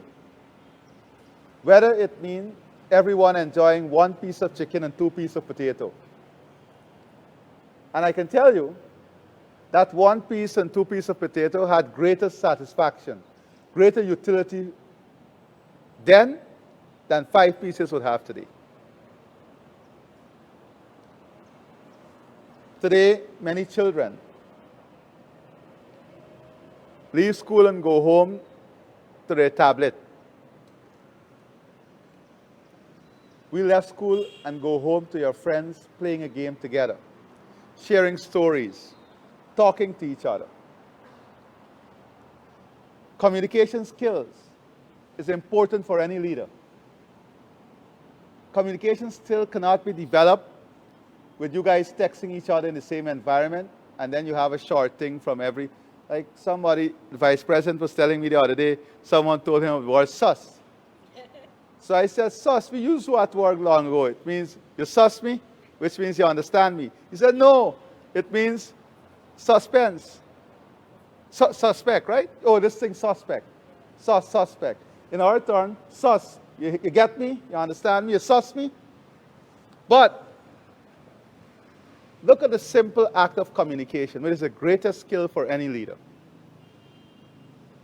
We are losing it because you're not talking to each other. You're texting each other.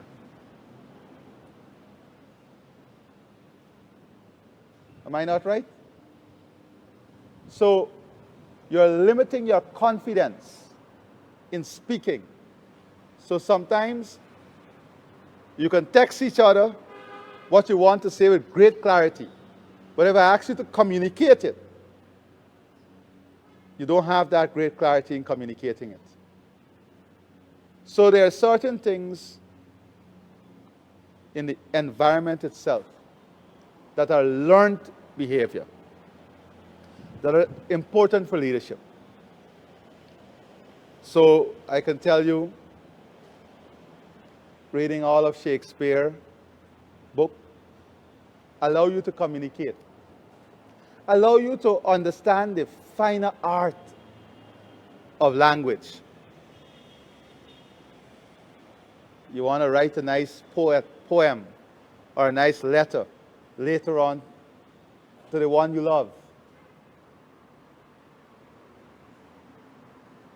We can't afford to lose those skills.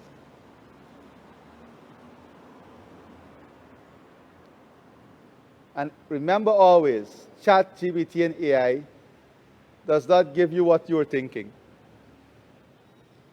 And if we allow these devices to overtake our own ability to do our own analysis, our own thinking, our own processing, then our own processor up here will become lazy, ineffective, and you have to guard against this. The other thing is responsibility. Sometimes as parents, we believe that we're doing our children a great favor by reducing burden of responsibility upon them. Growing up, all of us know you had chores. You had certain things that you had to do on Sundays. We have to get back to allowing our children. I think someone asked that question about leadership,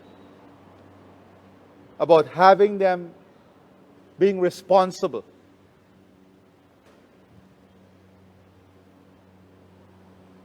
Being accountable for things that you have.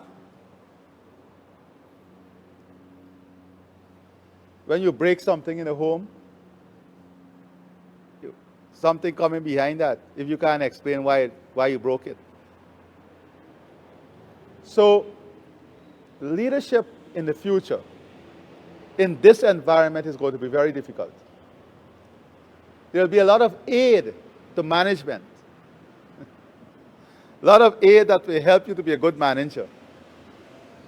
But if we allow the personal traits of leadership to be eroded, you know, I read the book, The Art of the Deal, recently. And it's an amazing understanding of a global leader, approach to business. So reading is critical in helping you to develop, understand different examples, understand different circumstances that influence leadership, but there are certain things that we have to develop on our own that I'm afraid if we don't allow it to be developed, we're going to lose a lot of those qualities.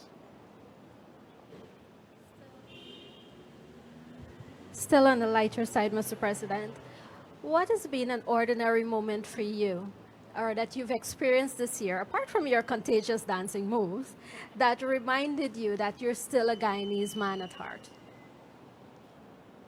That's an interesting one.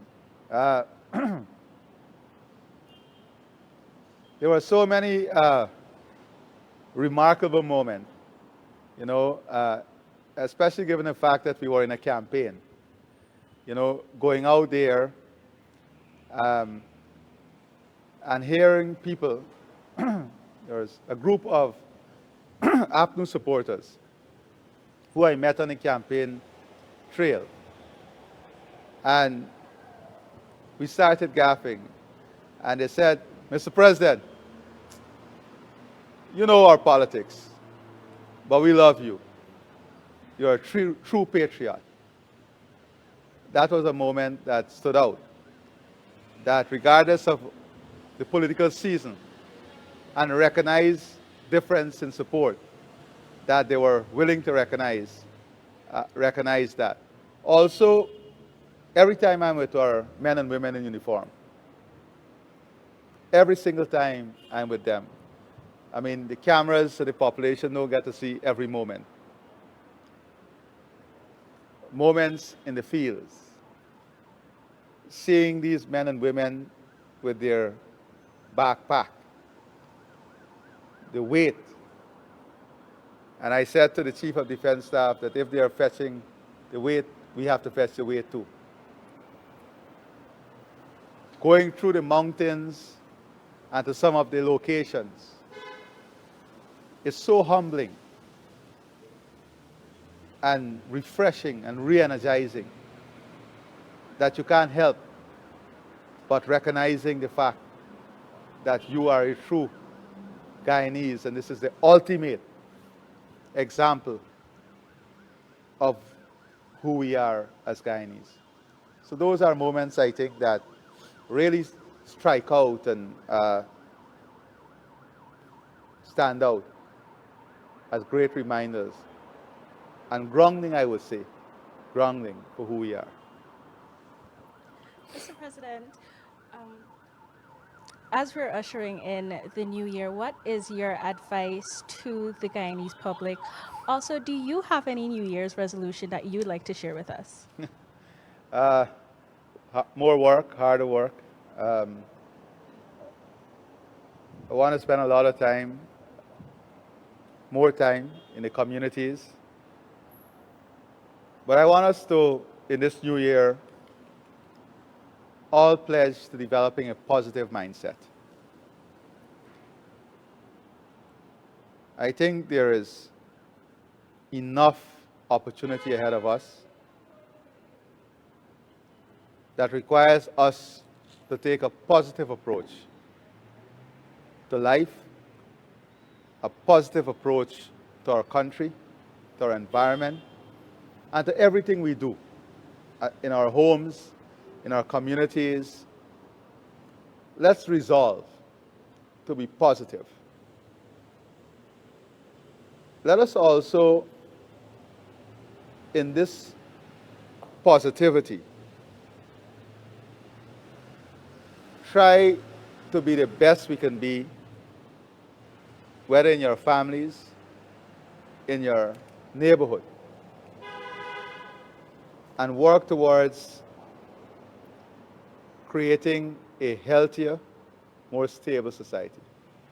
One of my resolutions would be to walk every morning, or as far as possible, along Main Street and to work with the gardeners in tending to the plants. And I want all of us to do that. I want every Guyanese family to wake up every morning and do something physical. Walk around your yard, water your plant, walk down, we're building all of these community facilities, go to the community facility. It's the best way to start your day. Wellness and mental preparedness is important in this fast-paced society we'll be engaged in next year. Mr. President, I've heard you say publicly that knowing Spanish was a goal of yours because you recognize there are certain challenges associated with being a leader in South America, not being exactly proficient in Spanish. So I just wanted to know, how are your Spanish lessons going? But that's why I want you guys to do it. Learn a foreign language at your age. As you get older, it becomes far more difficult, but I'm not giving up. It's very difficult for me.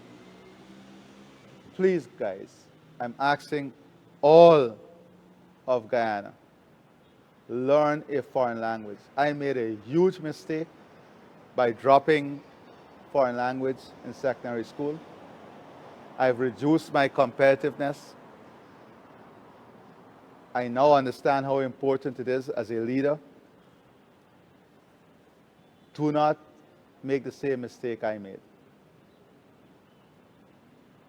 All of you, do not. It was a horrible mistake I made, dropping foreign language.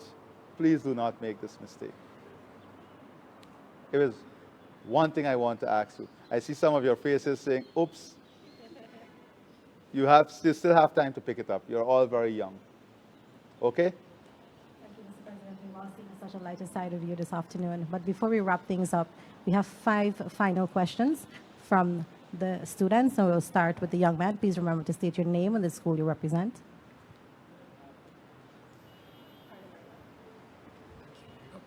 And that's another problem you have to fix in the country, mics.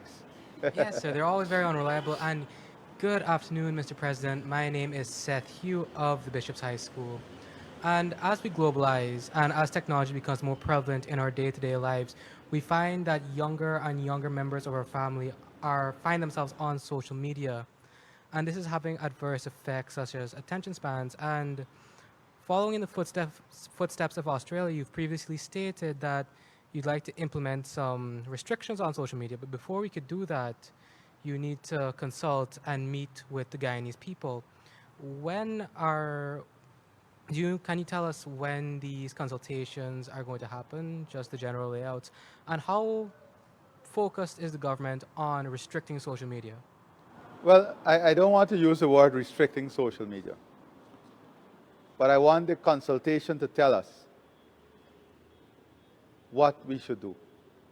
So in January, we're going to start the consultation. We're already putting together the team. I have a number of case studies that I'm reading right now. The Australian model, looking at what Germany want to do, the EU, the UK, because it's important for us to arrest this problem. Social media is not the problem. It's the abuse of social media. Right now, the United Nations has launched what they call an attack on the pandemic of misinformation and disinformation. Over the holidays, I've heard from literally hundreds of families about their children being on social media all night, all day, waking up until 3 in the day, 2 in the day, 1 in the day. As a parent, we have that challenge. Managing screen time. One parent told me that they took away the device at midnight and they put it in their room. And at 2, they woke up seeing the children crawling in the room like ninjas coming for the device. And you notice, if you have siblings that are smaller, every single day in the homes. And interestingly, when I was in the Silicon Valley, many of the tech majors, they told me their children below a certain age, they don't give them devices, or they limit their time. So all of us recognize this as a real problem. But you cannot over-police a system. That is why the consultations are important. We want families, young people, the churches to be involved in helping us to come up with the best possible solution on this matter.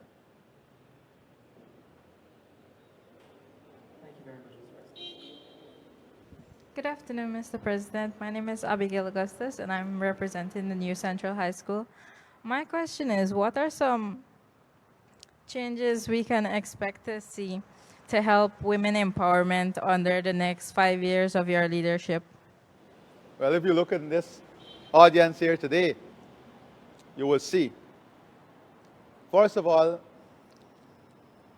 I don't want to minimize the work of women in this country. We are a trailblazer. When you have more than 70% of our graduates from university being women, it tells you the story. Today, women in this country are taking and creating massive opportunities in leadership, in business, in technology, in sports. So the investments that we have made and continue to make to empower women, most of the persons on the Pathway program, the part-time program, are women who never had the opportunity to earn, who today are independent because of that program, who today are more confident because of that program, who today, because of that program, are upgrading themselves and upskilling themselves. So it is doing more of that. 35% of all new farms, setting policies like that, being owned by women. Today, more women are taking housing loans than men. More women are being allocated house lots than men. And I would say that women are being far more responsible than men in our society today. And that they are bearing far more of the burden of development, the burden of family, than men in our society today. And I would go as far as to say that our men are lagging behind, and we are disappointing the women of our country. and we have to address this. Women love confident men, strong men who are living positive life. And I think that we need to take a leaf out of the women books in Guyana and convert their drive, their passion, their enthusiasm in our own lives so that we can reignite that flame that is definitely missing in our society. And on the contrary to your question, we have to take deliberate steps. We have to take deliberate steps to win back the men in our society. And I look forward to the women leadership in helping us to do this. Thank you, Mr. President. Good afternoon, Mr. President. My name is Sebastian Khan from St. Joseph High School. And my question to you is, what are some concrete plans in the healthcare system and the regional hospitals in the hinterland, more especially in the rural and urban difference in these two regions? Well, basically, it is to create an even level of service across every single region. That is why we are building the regional hospitals. All the regional hospitals are equipped with the same level of lab, the same level of equipment, the same level of service, so that there's an evenness in the distribution of service. Why this is important? Today, we have patients from Brazil going to Latam. 5 years ago, it was the reverse. 5 years ago, we had 1,000 times more the Medivac out of the hinterland than we have today. We have less today because we have been able to invest in the facilities, invest in the human resources, invest in the labs, connect through telemedicine, our health centers, health clinics, our hospitals. So it is the evenness of investment. It is the creation of a minimum level of service that must be available to all our citizens, regardless of where they live. Good afternoon, Mr. President. My name is Alex Garway from St. Rose High School. St. Rose High School. My question to you is, how do you manage your personal family life and the affairs of the country? I must admit, first of all, because I believe that you have to admit your weakness, that I've not done a good enough job when it comes to managing time at the family level, because my son reminded me of that. And one of the stark reminder was he saw me one Sunday going out in the fields. And he said to me, "Daddy, I never want to be a president." And I said to him, "Why? Why would you say that?" And he said to me, "You always have time for the people and are out with the people, and you don't spend enough time with me." So I can be a leader and tell you it's all rosy, but I have to tell you the truth. So whilst I've been able to give as much time as possible to the people, I believe I have not done a good enough job at managing the holistic allocation of time, and that is something I have to work on. Good afternoon, Mr. President. My name is Rihanna James from St. Stanislaus College. Now, recently I understand that you launched the Guyana Digital School, which incorporates the use of artificial intelligence and more so electronic labs for STEM students. Now, that brings me to my question as what measures is the government implementing so as to provide hands-on experience, like my colleague said earlier, more so as their leadership and, because like you said earlier, if we don't have a mindset at doing what we love, then there's no way that we will wake up every morning and just be so energized. So in terms of providing having hands-on experiences like workshops and so forth, what reassurance can you give to the students like myself? Because, you know, it'd be fun to have like a shadow as a doctor or, you know, practicing or so forth, but those opportunities are not currently presented in the way that they are with, let's say, the youth parliament. I mean, like, let's say you want to be a lawyer, you have more opportunity to join youth parliament than you do in STEM workshops and so forth. So I want to reinforce once again, what measures are you implementing in the future? And, you know, what reassurance can you give to students that, okay, these measures will be accessible to all, regardless of where you are or you know, who you are? Beautiful question. And I remember my days at Saints, when we used to go to Saints Farm. And we were able to practically do every single thing that was taught to us theoretically.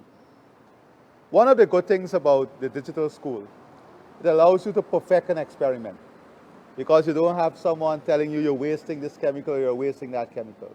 You can do it over and over. But that does not replace, as you rightfully say, the opportunity to be in the environment itself. So if you look at medicine today, the robots would not replace the doctors, because doctors still have to be in the environment.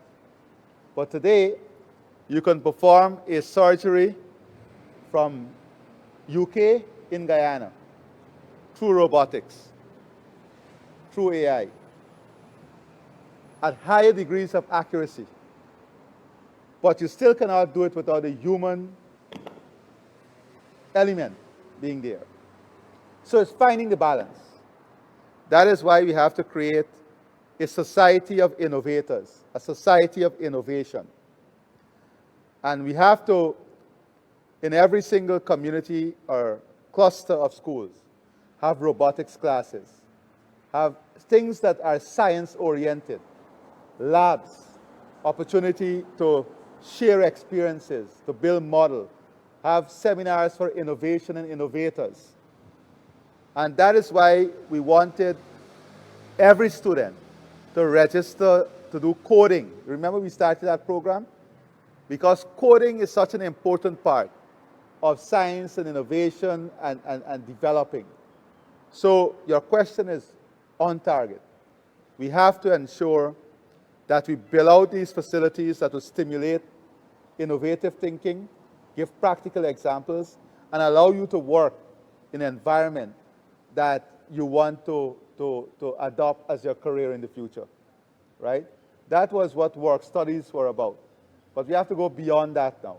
And we have to create work attachments, similar to what I spoke about earlier. Giving you an opportunity to develop your confidence, to develop your work ethics and everything. All right? So you're correct. That is something that we have to ensure we build on and create the investments to give you the practical, realistic opportunity to work in such an environment. Thank you. Great. President, this has been a very enlightening and edifying discussion. On behalf of the students and the journalists, we want to thank you again and wish you, your family, and the government a successful 2026. Thank you very much, and I wish all of you and your families a great new year, one that is filled with good health, success, love, and a positive mindset. Positive mindset. You know, on the issue of time, I have a saying that how do you define time? And my definition for time is the distance between birth and death. And what you're able to achieve between that distance tells how well you utilize time. So all of us have a different timeline. We don't know when is our end date. Some people may have 20 years, some 50 years, some 70 years. But sometimes the one with 20 years would have achieved far more than the one with 70 years because they utilize time in the most efficient manner. So my definition for time is the distance between birth and death. What you get done between that time line dictate how well you utilize time. All right? So all the best to all of you. God bless all of you. And thank you for being here. We took some time out of your holidays. Thank you very much. All right. Let's take a